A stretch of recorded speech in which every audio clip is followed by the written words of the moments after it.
Sağ olun. Çekin köşeyi. Nereye çekiyor? Burada memur arkadaşlar var. Ben geleyim oraya öğretsin. Geri yalnız çocuklarınız değil mi? Evet, oğlumdur. Ne isimleriniz? Mehmet Ali. Mehmet Ali Seyfettin. Seyfettin. Seninki neydi? Mehmet Ali. Sen şunu geçebilirsin abi. Orada otursun. Geç. Tamam orada. Geçen sen, terbiyeyle iletişime geçen sen de yarışmalarda. Evet.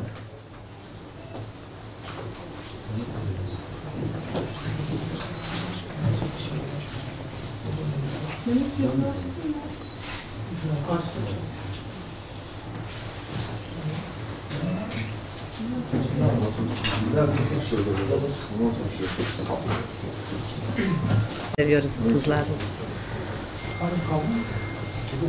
Arkadaşlar röportaj yok. Soru yok. Ben de var. Foto.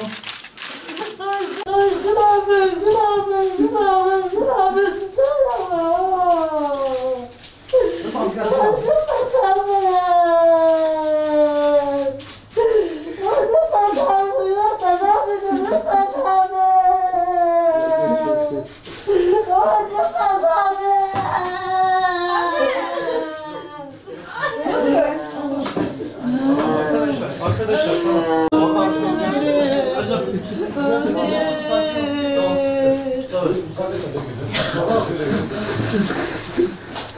Su var mı? Su geliyor. Kendine gel. Kendine gel. Kendine gel. Oyunu pandam ben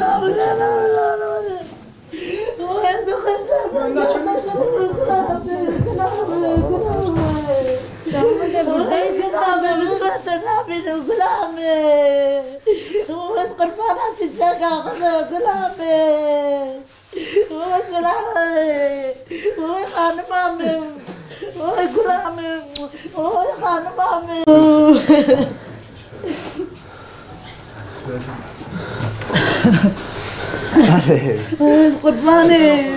Kurbanı çiçeği. Tamam da gel. Gözünüzü aydın. Allah bağışlasın. Hadi. Kurban atamam meklam. Vallahi.